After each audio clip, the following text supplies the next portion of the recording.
आज हम बात करेंगे टाइम मैनेजमेंट बुक की, जिसका लिंक आपको डिस्क्रिप्शन में मिल जाएगा। आप बुक को वहां से खरीद सकते हैं। तो आओ बिना किसी देरी के शुरू करते हैं। इस बुक में सबसे पहले 3 बुनियादी सवालों पर चर्चा की गई है। पहला बुनियादी सवाल, क्या आपने कभी सोचा है कि आजकल हमें समय की इतनी कमी क्यों महसूस होती है? समय पर काम ना करने या होने पर हम झल्ला जाते हैं, आग बबूला हो जाते हैं, चिढ़ जाते हैं, तनाव में आ जाते हैं। समय की कमी के चलते हम लगभग हर पल जल्दबाजी और हड़बड़ी में रहते हैं। इस चक्कर में हमारा ब्लड प्रेशर बढ़ जाता है, लोगों से हमारे संबंध खराब हो जाते हैं, हमारा मानसिक संतुलन गड़बड़ा जाता है और कई बार तो दुर्घटनाएं भी हो जाती हैं। समय की कमी हमारे जीवन का एक अप्रिय और अनिवार्य हिस्सा बन चुकी है। क्या आपने कभी यह बात सोची है, हमारे पूर्वजों को कभी टाइम मैनेजमेंट की ज़रूरत नहीं पड़ी, तो फिर हमें क्यों पड़ रही है?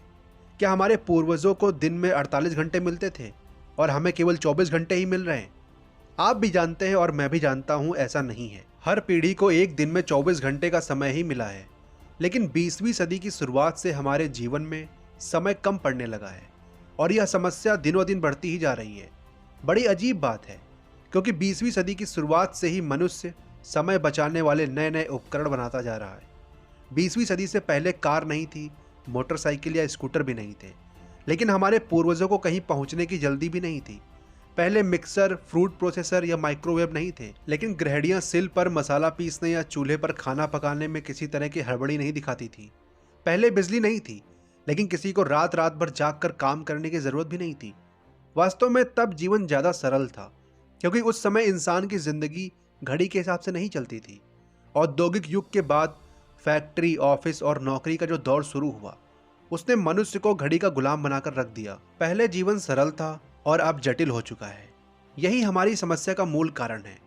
पहले जीवन की रफ्तार धीमी थी, लेकिन अब तेज हो चुकी है। अब हमारे जीवन में इंटरनेट आ गया है, जो पलक झपकते ही हमें दुनिया से जोड़ देता है। अब हमारे जीवन में टीवी आ चुका है, जिसका बटन दबाते ही हम दुनिया की खबरें जान लेते हैं। अब हमारे पास कारें और हवाई जहाज हैं, जिनसे हम तेजी से कहीं भी पहुंच सकते हैं। अब हमारे पास 4G मोबाइल हैं, जिनसे हम दुनिया में कहीं भी किसी से भी बात कर सकते हैं और उसे देख भी सकते हैं। आधुनिक आविष्कारों ने हमारे जीवन की गति बढ़ा दी है। शायद आधुनिक आविष्कार ही हमारे जीवन में समय की कमी का सबसे बड़ा कारण है। इनकी बदौलत हम दुनिया से तो जुड़ गए, लेकिन शायद खुद से दूर हो गए हैं। यदि आप समय के सर्वश्रेष्ठ उपयोग को लेकर गंभीर हैं, तो इसका सबसे सीधा समाधान यह है, यदि आप किसी तरह आधुनिक आविष्कारों से मुक्ति पा लें और दोबारा पुराने जमाने की जीवन शैली अपना लें, तो आपको काफ़ी सुविधा होगी। नहीं, मैं यहाँ चूल्हे पर रोटी पकाने या मुंबई से दिल्ली तक पैदल जाने की बात नहीं कर रहा हूँ। मैं तो केवल यह कहना चाहता हूँ कि मोबाइल, टीवी, इंटरनेट, चैटिंग आदि समय बर्बाद करने वाले आविष्कारों का इस्तेमाल कम कर दें। पहले घड़ी हमारे जीवन पर हावी नहीं हुई थी, और इसका सीधा सा कारण यह था कि ज़्यादातर लोगों के पास घड़ी थी ही नहीं। पहले अलार्म घड़ी की कोई ज़रूरत नहीं थी, मुर्गे की बाग ही काफ़ी थी।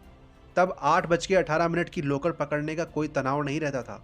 तब कोई काम सुबह 9 बजे हो या 9:15 बजे, कोई खास फर्क नहीं पड़ता था, लेकिन आज पड़ता है। तो इस पुस्तक को आगे पढ़ने से पहले यह बात अच्छी तरह समझ लें कि diabetes, high blood pressure, cholesterol और हृदय रोग की तरह ही समय की कमी भी एक आधुनिक समस्या है, जो आधुनिक जीवन शैली का परिणाम है। यदि आप इस समय को सुलझाना चाहते हैं, तो आपको अपनी जीवन शैली को बदलना होगा। याद रखें, दुनिया नहीं बदलेगी, बदलना तो आपको ही है। यदि आप अपनी जीवन शैली और सोच को बदल लेंगे, तो समय का समीकरण भी बदल जाएगा। अब बात करेंगे दूसरे बुनियादी सवाल की, आपके पास दरअसल कितना समय है? विधाता ने किसी को सुंदरता ज़्यादा दी है, किसी को कम दी है, किसी को बुद्धि ज़्यादा दी है, किसी को कम दी है, किसी को दौलत ज़्यादा दी है, किसी को कम दी है, लेकिन समय उसने सबको बराबर दिया है। एक दिन में 24 घंटे। समय ही एकमात्र ऐसी दौलत है जिसे आप बैंक में जमा नहीं कर सकते। समय का गुजरना आपके हाथ में नहीं होता, यह तो घड़ी की सुई के साथ लगातार आपके हाथ से फिसलता रहता है। आपके हाथ में तो बस इतना रहता है कि आप इस समय का कैसा उपयोग करते हैं। अगर सदुपयोग करेंगे तो अच्छे परिणाम मिलेंगे, अगर दुरुपयोग करेंगे तो बुरे परिणाम मिलेंगे। ध्यान देने वाली बात यह है कि हमारे पास कहने को तो 24 घंटे होते हैं, लेकिन वास्तव में इतना समय हमारे हाथ में नहीं होता। सच तो यह है कि समय के एक बड़े हिस्से पर हमारा कोई नियंत्रण नहीं होता।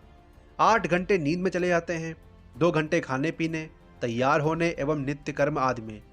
यानी हमारे हाथ में दरअसल 14 घंटे का समय ही होता है। दूसरे शब्दों में जीवन में सिर्फ 58% समय पर हमारा नियंत्रण होता है। जबकि 42% समय हमारे नियंत्रण से बाहर होता है। सुविधा की दृष्टि से यह मान लें कि 40% समय पर हमारा नियंत्रण नहीं होता, जबकि 60% समय पर होता है। विधाता ने मनुष्य की आयु 100 वर्ष तय की है, जिसमें से आधी रात्रि में चली जाती है, बची आधी में से आधी बाल्यावस्था और वृद्धावस्था में गुजर जाती है, और बाकी बचे 25 वर्षों में मनुष्य को रोग और वियोग के अनेक दुख झेलने पड़ते हैं और नौकरी चाकरी करनी पड़ती है। समय अनमोल है, क्योंकि वास्तव में समय ही संसार की एकमात्र ऐसी चीज है जो सीमित है। अगर आप दौलत गंवा देंगे तो दोबारा कमा सकते हैं, घर गंवा देंगे तो दोबारा पा सकते हैं, लेकिन अगर समय गंवा देंगे तो आपको वही समय दोबारा नहीं मिल सकता। हमारे पास जीवन में बहुत कम समय है और यह समय सीमित है। यदि हम अपनी अपेक्षित आयु 100 वर्ष मान लें तो हमारे पास जीवन में कुल 36,500 दिन ही होते हैं। इसी समय हिसाब लगाकर देखें कि इन 36,500 दिनों में से आपके पास कितने दिन बचे हैं जिनमें आपको अपने जीवन का लक्ष्य प्राप्त करना है। नीचे दी गई आसान गणना करके खुद जान लें कि आपके पास अब लगभग कितने दिन बचे हैं। गणना इस प्रकार करें: जीवन के कुल दिन बराबर 36,500। गुजर चुके दिन निकालने के लिए आपकी उम्र डालनी है और उसको 365 से मल्टीप्लाई कर देना है, आपके गुजर चुके दिन आ जाएंगे। फिर आपको शेष बचे दिन निकालने के लिए जो आपके जीवन के कुल दिन है 36,500 और जो आपके गुजर चुके दिन आए हैं 36,500 से अपने गुजर चुके दिन को माइनस कर दें, शेष बचे दिन आ जाएंगे। समझो इतने ही दिन आपके पास बचे हैं। अगर हम जीवन में कुछ करना, कुछ बनना, कुछ पाना चाहते हैं तो यह अनिवार्य है कि हम समय का सर्वश्रेष्ठ उपयोग करना सीख लें, ताकि इस धरती पर अपने सीमित समय में हम वह सब हासिल कर सकें जो हम हासिल करना चाहते हैं, चाहे वह दौलत या शोहरत हो, सुख या सफलता हो। अब बात करेंगे तीसरे बुनियादी सवाल की, आपका समय कितना कीमती है। कहा जाता है समय ही धन है, परंतु यह कहावत पूरी तरह सच नहीं है। सच तो यह है कि समय सिर्फ संभावित धन है। अगर आप अपने समय का सदुपयोग करते हैं तभी आप धन कमा पाते हैं। दूसरी ओर अगर आप अपने समय का दुरुपयोग करते हैं तो आप धन कमाने की संभावना को गंवा देते हैं। क्या आप ठीक ठीक जानते हैं कि आपका समय कितना कीमती है? अगर नहीं तो नीचे दिए गए फार्मूले को प्रयोग करके यह जान लें। समय का मूल्य ज्ञात करने का फार्मूला: आपके 1 घंटे का मूल्य बराबर आपकी आमदनी बटा काम के घंटे। मान लें आप हर महीने 20,000 रुपये कमाते हैं और इसके लिए आप महीने में 25 दिन 8 घंटे काम करते हैं, यानी आप कुल मिलाकर 200 घंटे काम करते हैं। इस स्थिति में आपके 1 घंटे का मूल्य होगा 100 रुपये। इस उदाहरण में यदि आप रोज 1 घंटे का समय बर्बाद करते हैं तो आपको हर दिन 100 रुपये का नुकसान हो रहा है, यानी 1 साल में 36,000 रुपये। यदि आप हर दिन 2 घंटे बर्बाद करते हैं तो इसका मतलब कि आपको हर साल 72,000 रुपये का नुकसान हो रहा है। यह अभ्यास करने के बाद आपकी आंखें खुल जाएंगी। इससे एक तो आपको यह पता लग जाएगा कि समय की बर्बादी करने से आपको कितना आर्थिक नुकसान हो रहा है, इसीलिए आप समय बर्बाद नहीं करेंगे। इस फार्मूले का सिर्फ एक बार प्रयोग करने से ही आपके जीवन में चमत्कारिक परिवर्तन हो जाएगा। आप समय के उपयोग को लेकर सतर्क हो जाएंगे। आप समय बर्बाद करना छोड़ देंगे। आप अपने समय के बेहतर उपयोग के तरीके खोजने लगेंगे। आप कम समय में ज़्यादा काम करने के उपाय खोजने लगेंगे, और यह सब केवल इसलिए होगा क्योंकि अब आपको पता चल चुका है कि आपके काम का हर मिनट कितना कीमती है और उसे बर्बाद करके आप अपना कितना आर्थिक नुकसान कर रहे हैं। समय के सर्वश्रेष्ठ उपयोग का पहला सिद्धांत है समय की लॉग बुक रखें। जिस तरह आप पैसों का बजट बनाते हैं उसी तरह समय का भी बजट बनाएं। बजट बनाने के लिए आपको यह हिसाब लगाना होगा कि आपका पैसा कहाँ खर्च हो रहा है। समय के मामले में भी यही नीति अपनाएं। एक डायरी लें और 1 सप्ताह तक यह रिकॉर्ड रखें कि आप किस काम में कितना समय खर्च कर रहे हैं। आपकी समय की लॉग बुक कुछ इस तरह रहेगी, जैसे आप सुबह 6 बजे उठते हैं तो 6 बजे से 6:30 बजे तक उठना, चाय बनाना, नित्य कर्म करना। फिर सुबह 6:30 बजे से 7 बजे तक पड़ोसी से बातचीत करना, अखबार पढ़ना। फिर 7 बजे से 7:30 बजे तक टीवी देखना, न्यूज़ देखना। सुबह 7:30 से 8 बजे तक नहाना और पूजा पाठ करना। फिर सुबह 8 से 9 नाश्ता तैयार करना। फिर सुबह 9 से शाम 6 बजे तक ऑफिस जाना। फिर शाम 6 से 7 बजे तक आराम करना, टीवी देखना। फिर शाम को 7 बजे से 9 बजे तक दोस्तों की पार्टी, कार्यक्रम या समारोह में जाना। फिर रात 9 बजे से 10 बजे तक टीवी देखना। फिर रात 10 बजे से सुबह 6 बजे तक सोना। और दिन भर में कितनी देर आपने मोबाइल में बातचीत की उसका भी टाइम नोट कर लेना। तो समय की लॉग बुक कुछ इस तरीके से रहेगी और इसको स्टूडेंट अपनी तरीके से इसे मिनिमाइज कर सकते हैं, है ना। जितने समय आप उठते हो कितनी देर पढ़ाई की, कितनी देर खाना खाया, कितनी देर टाइम वेस्ट किया, कितनी देर दोस्तों से बात की, सारा नोट कर लो। इससे आपको यह पता लग जाएगा कि आपका समय कहाँ पे बर्बाद हो रहा है, कहाँ पे यूटिलाइज हो रहा है। और जो भी रूटीन बनाएं उसको 1 सप्ताह तक फॉलो करें। फिर 1 सप्ताह बाद रविवार यानी संडे को बैठकर इस पूरे रिकॉर्ड का अच्छी तरह विश्लेषण करें, ताकि आपको पता चल जाए कि आप अपना कितना समय इंटरनेट, मोबाइल फोन, टीवी या सामाजिक मेल मिलाप में खर्च कर रहे हैं। देखिए, इंसान आलसी होता है। आप ये सोच सकते हैं कि लॉग बुक रखने की क्या ज़रूरत है। आप ये भी सोच सकते हैं कि आपको अच्छी तरह मालूम है कि आपका समय कहाँ जा रहा है, लेकिन ऐसा हरगिज़ ना करें। लॉग बुक को वह महत्वपूर्ण बुनियाद समझें जिसकी नींव पर समय प्रबंध का महल खड़ा है। इसीलिए खुद को अनुशासित करें और समय के सर्वश्रेष्ठ उपयोग के दूसरे सिद्धांत पर पहुंचने से पहले लॉग बुक रखें। अगर लॉग बुक रखने से पहले कोई आपसे पूछता कि आप कितना समय बर्बाद करते हैं, तो आप तैस में आकर जवाब देते, मैं तो जरा भी समय बर्बाद नहीं करता। यह इंसान का स्वभाव है। वह यह मानता है कि वह जो कर रहा है सही कर रहा है। इसका मूल कारण यह है कि वह जानता ही नहीं है कि वह कुछ गलत कर रहा है। अगर उसे मालूम होता कि वह कोई गलत चीज़ कर रहा है तो वह उसे करता ही नहीं। समय प्रबंध के संदर्भ में दरअसल दोष आपका नहीं है। वास्तव में आपको तो यह एहसास ही नहीं है कि आपका कितना समय अनावश्यक रूप से खर्च हो रहा है और कहाँ हो रहा है। यह एहसास तो लॉग बुक रखने के बाद ही होता है। इसीलिए समय के सर्वश्रेष्ठ उपयोग का पहला सिद्धांत है लॉग बुक रखें। समय के सर्वश्रेष्ठ उपयोग का दूसरा सिद्धांत है आर्थिक लक्ष्य बनाएं। अगर आपका कोई लक्ष्य ही नहीं है तो आपकी सफलता संदिग्ध है। अगर आप यही नहीं जानते कि आप कहाँ पहुँचना चाहते हैं तो आप कहीं नहीं पहुँच सकते। जैसे किसी यात्रा पर जाने से पहले आपको यह पता होना चाहिए कि आप कहाँ जाना चाहते हैं, उसी तरह आपको यह भी पता होना चाहिए कि आर्थिक क्षेत्र में आप कहाँ पहुँचना चाहते हैं, तभी आप वहाँ तक पहुँच सकते हैं। यदि आपकी कोई मंजिल ही नहीं है तो आप वहाँ तक पहुँचने की योजना कैसे बनाएंगे और उस दिशा में कैसे चलेंगे। अगर आप जीवन में कुछ करना चाहते हैं तो यह जान लें कि लक्ष्य के बिना काम नहीं चलेगा। लक्ष्य 2 तरह के होते हैं, सामान्य लक्ष्य और निश्चित लक्ष्य। सामान्य लक्ष्य इस प्रकार के होते हैं, मैं और ज़्यादा मेहनत करूँगा, मैं अपनी कार्य कुशलता बढ़ाऊँगा, मैं अपनी योग्यता में वृद्धि करूँगा इत्यादि। दूसरी ओर स्पष्ट लक्ष्य इस प्रकार के होते हैं, मैं हर दिन 8 घंटे काम करूँगा, या मैं हर महीने 20,000 रुपये कमाऊँगा, या मैं सॉफ्टवेयर डिज़ाइनिंग का कोर्स करूँगा। स्पष्ट लक्ष्य वे होते हैं जिन्हें नापा या जांचा जा सकता है। लक्ष्य जितना स्पष्ट होगा आपके सफल होने की संभावना उतनी ही ज़्यादा होती है। स्पष्ट आर्थिक लक्ष्य सफलता के लिए कितने महत्वपूर्ण होते हैं, इसका एक उदाहरण देखें। एक सेल्समैन की पत्नी अस्पताल में लंबे समय तक भर्ती रही। हैरानी की बात यह थी कि उस साल सेल्समैन ने अपने सामान्य औसत से लगभग दुगना सामान बेचा। जब उससे उसकी सफलता का कारण पूछा गया तो उसने कहा कि अस्पताल का बिल उसके सामने रखा था और वह सटीकता से जानता था कि बिल चुकाने के लिए उसे कितना सामान बेचना होगा। इस उदाहरण से यह स्पष्ट हो जाता है कि अगर कोई मनुष्य ठान ले तो वह अपने आर्थिक लक्ष्य हासिल कर सकता है, बशर्ते उसके सामने स्पष्ट लक्ष्य हो। इसीलिए समय के सर्वश्रेष्ठ उपयोग का दूसरा सिद्धांत है आर्थिक लक्ष्य बनाएं। समय के सर्वश्रेष्ठ उपयोग का तीसरा सिद्धांत है सबसे महत्वपूर्ण काम सबसे पहले करें। अक्सर हमारी दिनचर्या इस तरह की होती है कि हमारे सामने जो काम आता है हम उसे करने लग जाते हैं और इस वजह से हमारा सारा समय छोटे छोटे कामों को निपटाने में ही चला जाता है। हमारे महत्वपूर्ण काम सिर्फ इसलिए नहीं हो पाते क्योंकि हम महत्वहीन कामों में उलझे रह जाते हैं। महत्वाकांक्षी व्यक्ति को इस बारे में सतर्क रहना चाहिए क्योंकि सफलता पाने के लिए वह आवश्यक है कि महत्वपूर्ण काम पहले किए जाएं। हमेशा याद रखें कि सफलता महत्वहीन नहीं बल्कि महत्वपूर्ण कामों से मिलती है। इसीलिए अपनी प्राथमिकताएं स्पष्ट रखें और अपना समय महत्वहीन कामों में ना गंवाएं। समय के संबंध में अपनी प्राथमिकताएं तय करने का एक उदाहरण देखें। एक मशहूर संगीतज्ञ जब वायलिन बजाना सीख रही थी तो उन्होंने पाया कि उनकी प्रगति संतोषजनक नहीं है। कारण खोजने पर उन्हें पता चला कि संगीत का अभ्यास करने से पहले घर साफ करने, सामान व्यवस्थित करने, खाना पकाने आदि कार्यों में उनका बहुत समय लग जाता है। इसीलिए उन्हें वायलिन के अभ्यास के लिए कम समय मिल पाता है। यह जानने के बाद उन्होंने संकल्प किया कि चूंकि संगीत उनके लिए सबसे महत्वपूर्ण है, इसीलिए वे सबसे पहले संगीत का अभ्यास करेंगी, बाकी सारे काम उसके बाद करेंगी। खुद को इस तरह अनुशासित करने के बाद उन्होंने संगीत के क्षेत्र में उल्लेखनीय प्रगति की क्योंकि अब वे अपना सबसे महत्वपूर्ण काम सबसे पहले ही कर रही थी। इस उदाहरण से यह स्पष्ट हो जाता है कि हर महत्वाकांक्षी व्यक्ति को अपने सबसे महत्वपूर्ण काम सबसे पहले करने चाहिए, लेकिन इसके लिए उसे यह पता लगाना होगा कि सबसे महत्वपूर्ण काम कौन है। उसके पास उसकी प्राथमिकताओं की स्पष्ट योजना होनी चाहिए। ऐसा करना बहुत आसान है। एक डायरी में A, B और C शीर्षक के 3 कॉलम बना लें।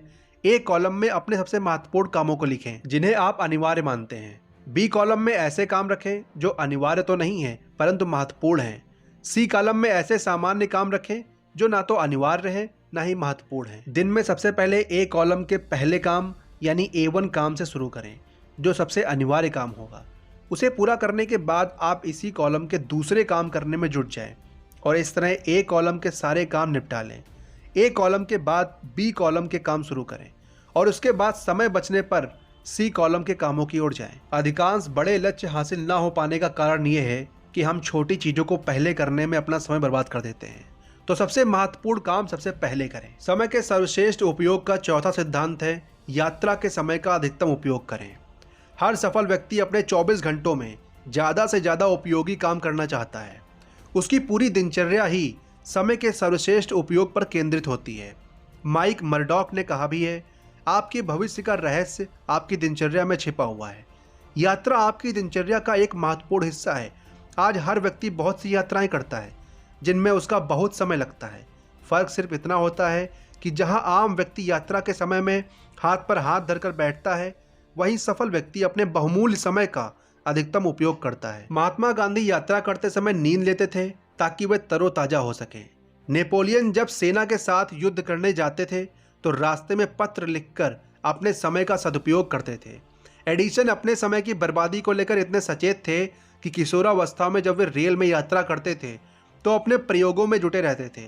माइक्रोसॉफ्ट के संस्थापक बिल गेट्स यात्रा के दौरान मोबाइल पर जरूरी बातें करके इस सिद्धांत पर अमल करते थे। बिल गेट्स ने तो एक बार अपने गैरेज में अफ्रीका का नक्शा टांग दिया था ताकि जब वे अपनी कार का इग्निशन बंद करें तो उनके कीमती सेकेंड बर्बाद ना हो, बल्कि उनका कुछ उपयोग हो जाए। समय को लेकर सभी सफल लोग सतर्क रहते हैं क्योंकि वे जानते हैं कि समय बड़ा बलवान होता है और इसके सदुपयोग से भी सफलता संभव है। देखिए, यात्रा के दौरान ज़्यादातर लोग या तो मोबाइल पर गाना सुनते हैं या फिर अखबार पढ़ते हैं या गपशप करते रहते हैं। वे ये नहीं जानते कि इस दौरान प्रेरक पुस्तकें पढ़कर, शैक्षणिक टेप सुनकर या कोई अन्य महत्वपूर्ण काम करके वे अपने लक्ष्य तक ज़्यादा तेजी से पहुंच सकते हैं। तो अब याद रखें, अपने यात्रा के समय का अधिकतम उपयोग करें। समय के सर्वश्रेष्ठ उपयोग का अगला सिद्धांत है पैरेटो के 20-80 नियम को जानें। पैरेटो का 20-80 का नियम समय के सर्वश्रेष्ठ उपयोग के लिए बहुत महत्वपूर्ण है क्योंकि इसे जानने के बाद हम समय का बेहतर उपयोग कर सकते हैं।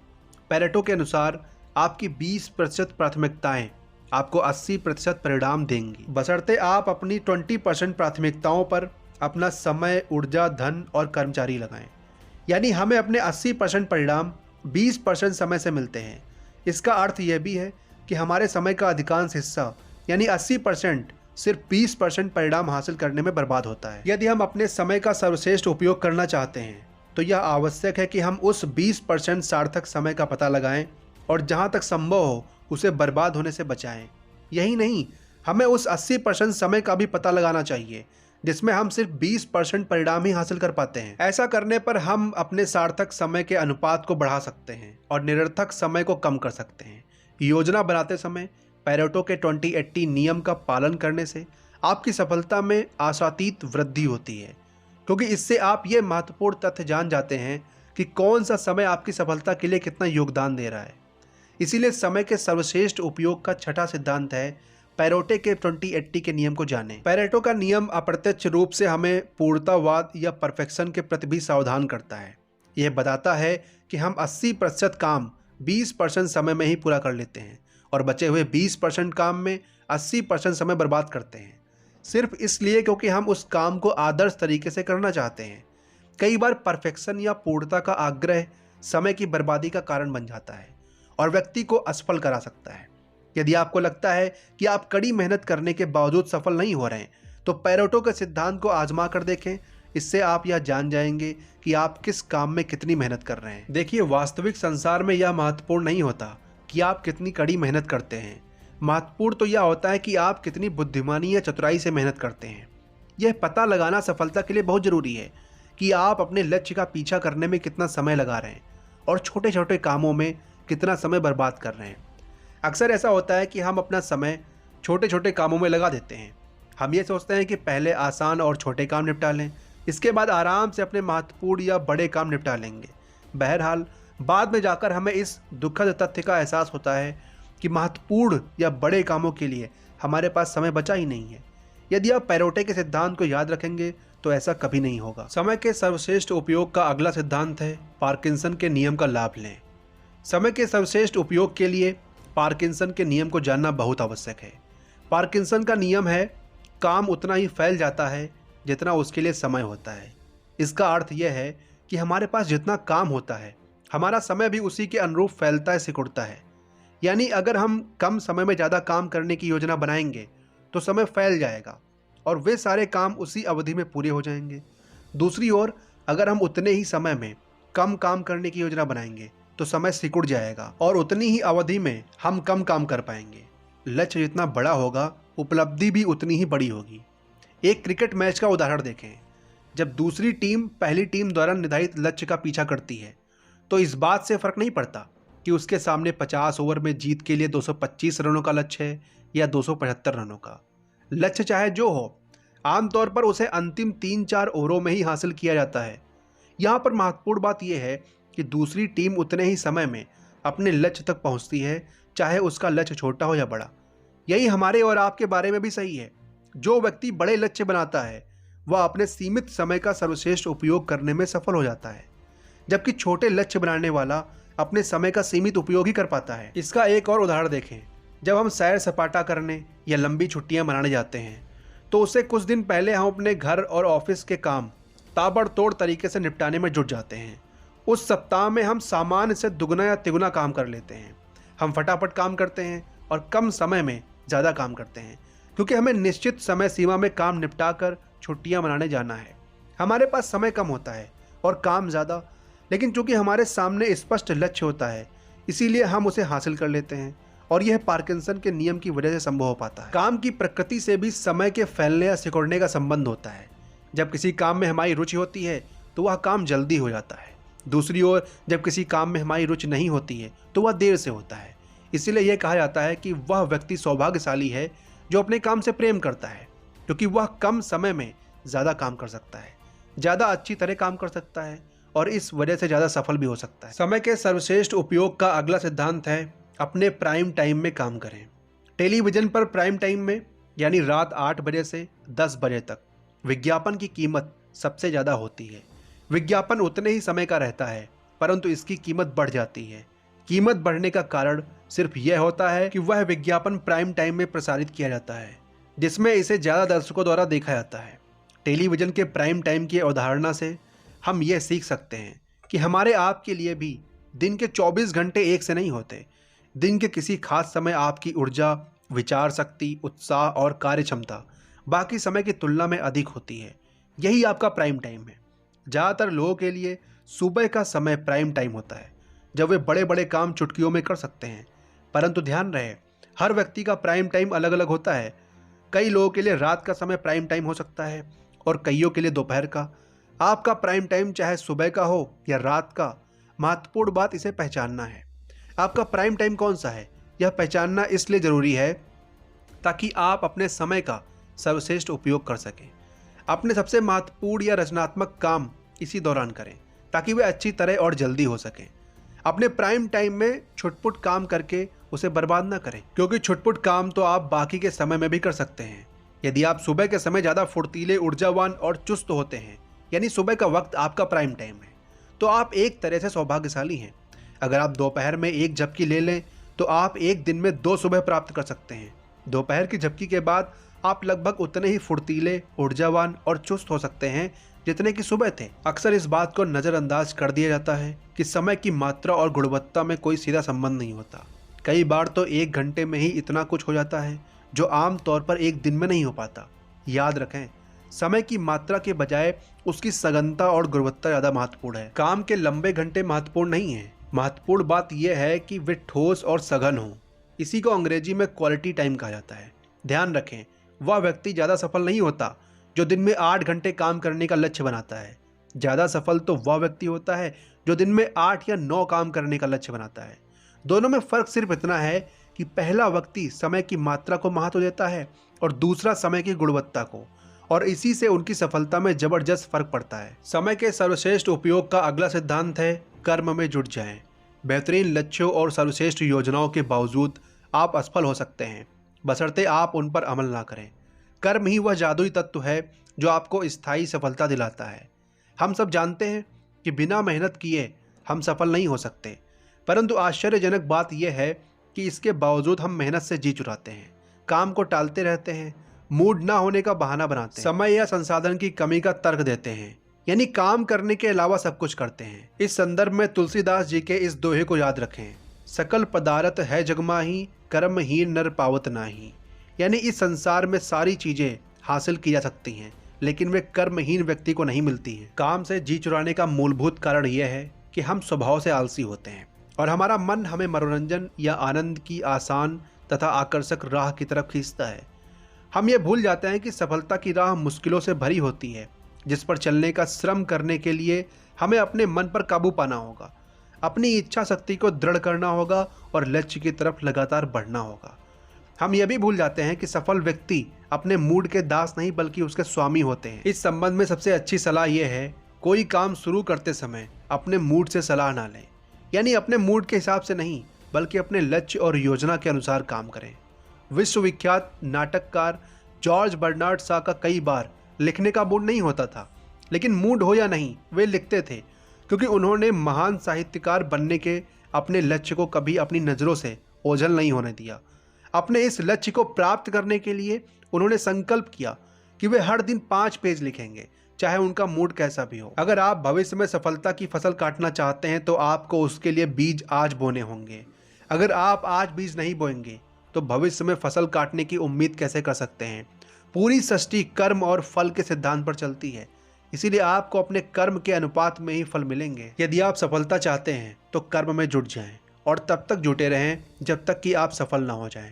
यदि आप समय का सर्वश्रेष्ठ उपयोग करना सीख लेते हैं तो आगे चलकर समय आपको पुरस्कार में वह वस्तु दे देगा जिसे आप प्रबलता से चाहते हैं, सम्मान, सफलता, धन, सुख या जो भी आप चाहते हैं। समय के सर्वश्रेष्ठ उपयोग का अगला सिद्धांत है अपनी कार्यक्षमता बढ़ाएं। यदि आपको टाइपिंग आती है तो एक काम करें, उस वक्त को याद करें जब आपने पहली बार टाइपिंग शुरू की थी। तब आप कितनी तेजी से टाइप कर सकते थे, शायद 5 शब्द प्रति मिनट, और अब क्या स्थिति है, शायद 30 शब्द प्रति मिनट। जमीन आसमान का फर्क है। ऐसा क्यों? क्योंकि आपने टाइपिंग सीखी, आपने निरंतर अभ्यास किया, आपने शॉर्टकट कीज का उपयोग किया, जिसका नतीजा यह हुआ कि आपकी टाइपिंग की गति बढ़ गई। समय के क्षेत्र में भी आपको यही करना है। यहाँ भी आपको अपनी कार्य क्षमता बढ़ाना है ताकि आप उतने ही समय में दुगना काम कर पाएं। अपनी कार्य क्षमता बढ़ाने के लिए आपको अपने चुने हुए क्षेत्र में लगातार सीखना होगा और निरंतर नए नए उपायों को आजमाना होगा, जिनका इस्तेमाल करके आप अधिक योग्य, अधिक तेज और अधिक सक्षम बन सके। इसके लिए आपको उस क्षेत्र के महारथियों से सलाह लेना चाहिए या कम से कम उन्हें काम करते देखना चाहिए। आप अपने चुने हुए क्षेत्र में होने वाले सेमिनारों में जाकर या कोई पुस्तक पढ़कर अपना ज्ञान बढ़ा सकते हैं। और सबसे बड़ी बात, आप अपनी कार्यक्षमता बढ़ाने के लिए इंटरनेट के वृहद ज्ञान भंडार का दोहन कर सकते हैं। कार्यक्षमता बढ़ाने की पहली शर्त है इच्छा। आपके भीतर इसकी इच्छा होनी चाहिए। ज़्यादातर लोगों को इस काम में बड़ी दिक्कत आती है। उनका अहम यह मानने को तैयार ही नहीं होता कि कोई दूसरा उनसे ज़्यादा सक्षम है। उन्हें हमेशा यही लगता है कि वे जितना कर रहे हैं उससे ज़्यादा हो ही नहीं सकता। वे हमेशा कम सक्षम लोगों से अपनी तुलना करके खुद को श्रेष्ठ साबित करते हैं। कार्य क्षमता बढ़ाने की दूसरी शर्त है ज्ञान। आपको यह ज्ञान होना चाहिए कि क्षमता कैसे बढ़ाई जा सकती है। इस संदर्भ में थोड़ा विचार करें, उस क्षेत्र के माहिर लोगों से सीखें, पुस्तकें पढ़ें, सेमिनार में जाएं। जब आप में अपनी क्षमता बढ़ाने की प्रबल इच्छा होगी और आप इस दिशा में मेहनत करने को तैयार होंगे तो आपको उपाय अवश्य मिलेंगे। इसका एक उदाहरण देखें। एक महिला को दाल, आलू की सब्जी और रोटी बनाने में 3 घंटे का समय लगता है। पहले वह धीमी गति से आलू काटती हैं, फिर आधा घंटे तक दाल भिगाती हैं, फिर दाल छौंकती हैं, फिर आलू की सब्जी बनाती हैं, फिर आटा गूंथकर उसे 20 मिनट तक नरम होने देती हैं, फिर रोटी बनाती हैं। इसके बाद वह अपना गुणगान करते हुए कहती हैं कि उसने खाना पकाने में 3 घंटे तक मेहनत की। यदि वह महिला अपना गुणगान करने के बजाय अपनी क्षमता बढ़ाने पर ध्यान केंद्रित करे तो उसे यह दिख जाएगा कि समय बचाने के लिए उसे थोड़ी चतुराई का इस्तेमाल करना होगा और काम करने के क्रम को बदलना होगा। उसे सबसे पहले आधे घंटे तक दाल गलाना चाहिए, फिर दाल गलने के दौरान आलू काटकर छौंक देना चाहिए, फिर आटा गूंथकर दूसरे चूल्हे पर दाल बखाड़ देना चाहिए और इसके बाद रोटी बनाना चाहिए।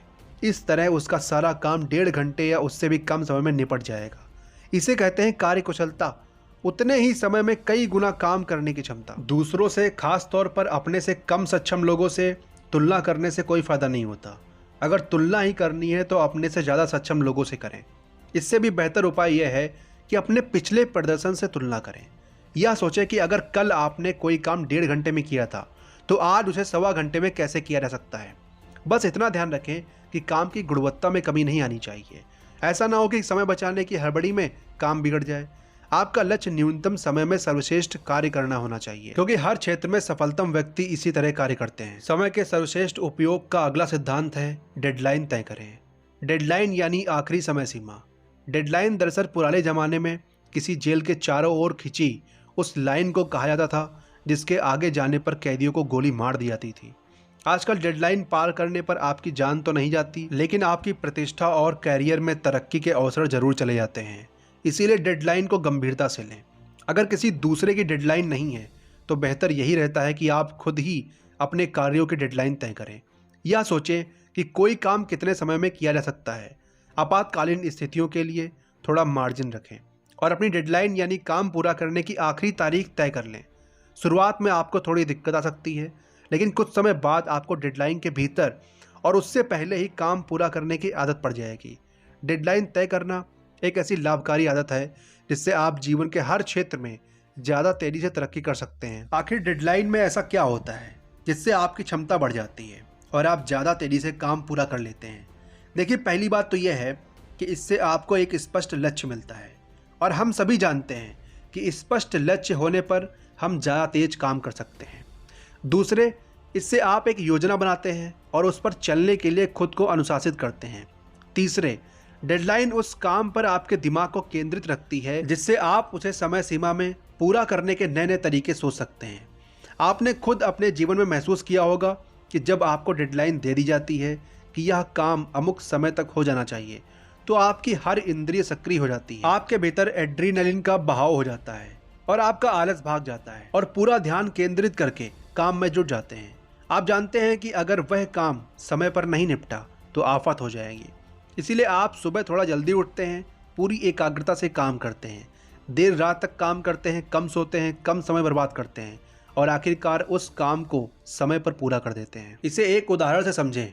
मान लें सामान्य स्थिति में आप 6 मिनट में 1 किलोमीटर दौड़ते हैं, लेकिन अगर कोई खूंखार कुत्ता आपका पीछा कर रहा हो तो आप कितनी तेज़ी से भागेंगे? जाहिर है आप 6 मिनट से बहुत कम समय में 1 किलोमीटर की दूरी पूरी कर लेंगे। आपके पीछे खूंखार कुत्ता जो है, डेडलाइन को भी ऐसा ही खूंखार कुत्ता माने जो आपसे ज़्यादा तेज़ी से काम करा लेती है। समय के सर्वश्रेष्ठ उपयोग का अगला सिद्धांत है निश्चित समय पर काम करें। हमारे शरीर में एक घड़ी होती है जिसे बायोलॉजिकल क्लॉक कहा जाता है। जब आप निश्चित समय पर काम करने की आदत डाल लेते हैं तो आपका शरीर उसी अनुसार ढल जाता है। यदि आप हर दिन दोपहर 1:30 बजे खाना खाते हैं तो आपको उस समय अपने आप भूख लगने लगेगी। यदि आप हर दिन रात को 10 बजे सोते हैं तो आपको उस समय अपने आप नींद आने लगेगी। यह बायोलॉजिकल क्लॉक है जो आपसे निश्चित समय पर निश्चित काम करवा रही है। बस आपको आदत डालकर इसमें चाबी भरनी पड़ती है। प्रसिद्ध दार्शनिक इमैनुअल कांट समय के बड़े पाबंद थे। वे हर शाम को 3:30 बजे घूमने जाते थे और इसमें 1 मिनट भी इधर से उधर नहीं होता था। उनकी समय की पाबंदी से उनके पड़ोसियों को यह लाभ होता था कि वे इससे अपनी घड़ी मिला सकते हैं। यदि आप निश्चित समय पर निश्चित काम करने की आदत डाल लेते हैं तो उस समय आपका शरीर और मन दोनों ही उस काम को करने के लिए पूरी तरह तैयार हो जाते हैं। अगर आप सुबह ठीक 6 बजे घूमने जाते हैं तो शरीर उसके लिए पूरी तरह तैयार हो जाता है और आपको इसमें आलस कम आता है। दूसरी ओर अगर घूमने का कोई निश्चित समय नहीं है तो आप आसानी से आलस का शिकार हो जाते हैं। खासतौर पर अप्रिय कामों के लिए यह आदत बड़ी कारगर होती है।